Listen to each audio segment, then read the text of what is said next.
As Stanley picked up the phone, a white light engulfed him, filling him not just with radiance, but with hope. Hope for a life reunited one... Wait. Oh, goodness. Stanley, did you just unplug the phone? No, that wasn't supposed to be a choice. How did you do that? You actually chose incorrectly? I didn't even know that was possible. Let me double-check. No, it's definitely here, clear as day. Stanley picks up the phone. He's taken to his apartment where he finds his wife, and the two pledge themselves to one another. Music comes in, fade to white, roll credits. Not picking up the phone is actually somehow an incorrect course of action. How is that even possible? None of these decisions were supposed to mean anything. I don't understand. How on earth are you making meaningful choices? What did you... Wait a second. Did I just see... No, that's not possible. I can't believe it. How had I not noticed it sooner? You're not Stanley. You're a real person. I can't believe I was so mistaken.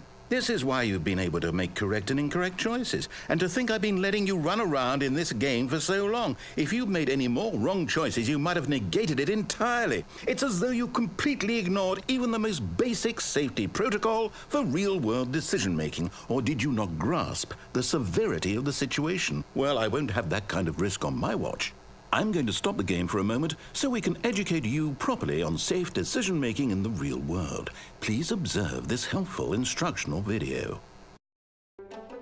Choice. It's the best part of being a real person, but if used incorrectly can also be the most dangerous. For example, in this scenario, a hypothetical real person named Stephen has a choice. He could spend years helping improve the quality of life for citizens of impoverished third world nations. Or he could systematically set fire to every orphan living in a 30-kilometer radius of his house. Which choice would you make?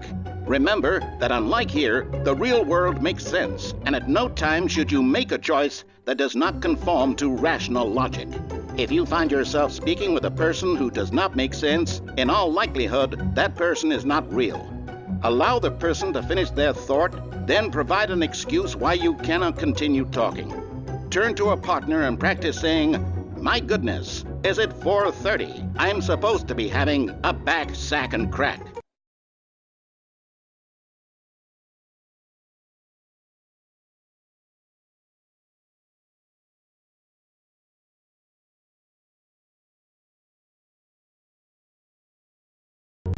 Excellent. Making choices on a regular basis is the best part to a healthy decision-making process. Most medical professionals recommend making at least 8 choices per day. Do you make more than 8? Less?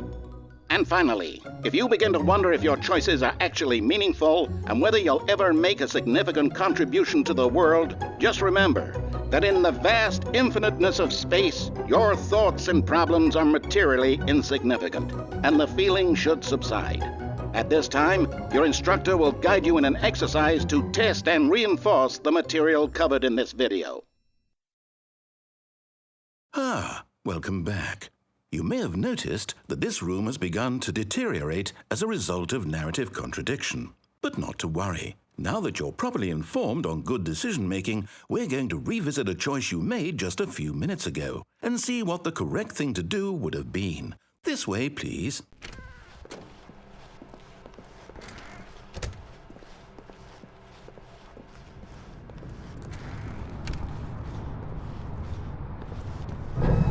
Now that we know your choices are meaningful, we can't have you jumping off the platform and dying.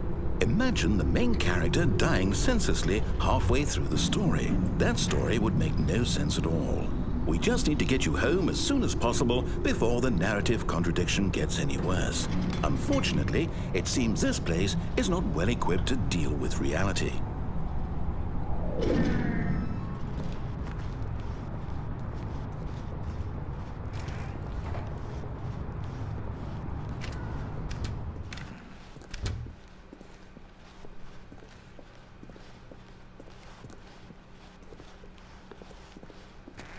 Almost there.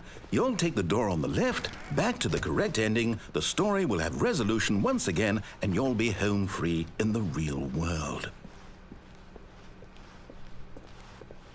Now remember, all you need to do is behave exactly as Stanley would.